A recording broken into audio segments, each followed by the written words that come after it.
Pamela Anderson's career has brought her great renown, which perhaps is just a polite way of saying great notoriety.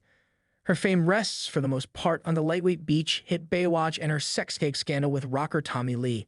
This latter incident served as the basis of an entertaining but less than reverent Hulu limited series Pam and Tommy, which starred Lily James and Sebastian Stan. The public is fond of Anderson. She's a survivor and a straight shooter. But as an actress, she's never been taken seriously. Unlike Cher, she had no Silkwood, no Moonlight. Instead, she had Barbed Wire. A review of that 1996 action film described her as the well-known pin-up and conversation piece. That attitude may finally change with The Last Showgirl, for which she's earned a Screen Actors Guild nomination as Best Actress. Anderson's sweetly touching performance as an aging-out Vegas dancer is rescued from pathos by the thinnest glimmer of hope and dignity, something like the shine of a gum wrapper's foil. But both the hope and dignity feel hard-earned and authentic. The film is a small but empathetic study of 57-year-old Shelley, whose decades-long employment in an act called Le Razzle Dazzle is unexpectedly coming to an abrupt end. The just-announced closing is days away. Shelley is distressed and completely baffled. She regards Razzle Dazzle as the epitome of sophistication, although anyone can concede it's too dull to attract an audience. You have a hard time rounding up even dirty old men to fill the seats. But Shelley will still go on about the crudity of newer shows in town, insisting that Razzle Dazzle has an elegant French tone. Perhaps she's thinking of the Foley's Burger or the Moulin Rouge. Her reference point, unfortunately, should be Marie Antoinette in a tumbril en route to the guillotine. When Shelley auditions for a new show, its casting director, Jason Schwartzman, brutally dismisses her as a once nubile no talent, probably a never talent. This is likely the truth, but Shelley is too cluelessly proud to believe him. "I have no regrets," she says. None. In her brave defense of her career, a career looked on with cool, puzzled dismissiveness by her estranged daughter, Billie Lourd, and her determination to forge ahead, she's like a combination of Edith Piaf, a better example of French tone, and a leggier Majode.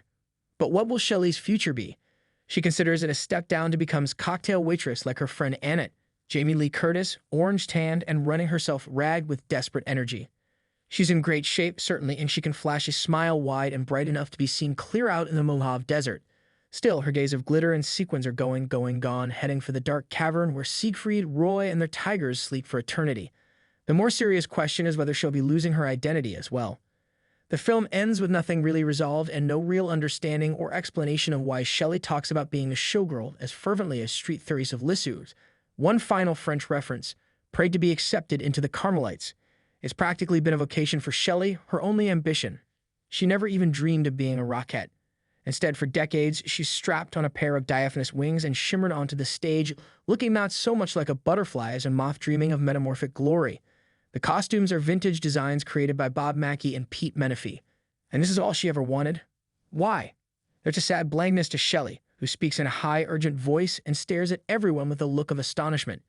She's always a few beats behind, even more guileless than Elizabeth Berkley in 2005's Showgirls, director Paul Verhoeven's Camp Vegas classic. This opaqueness isn't a flaw. If anything, more movies should resist explaining away the mysteries, however small, of their characters. It's both a fantasy and a dramatic cop-out to pretend that a change in circumstances will always reveal startling new depths of character. Director Mike Leigh's superb new drama Hard Truths, for instance, is about an implacably difficult woman, Marianne Jean-Baptiste, who blasts everyone in the vicinity with sarcastic abuse until she collapses into a profound depression. But the film gives us only a few clues about how she became who she is, or rather, the film gives us just as much information as we need. It's worth noting, perhaps, that Baptiste's performance has an enigmatic resonance that director Gia Coppola hasn't found in Anderson's. In a sense, there's a degree of existential mystery and meaning hidden behind an unliftable veil. Anderson acts with such plain, dedicated honesty, she could be the star of a documentary.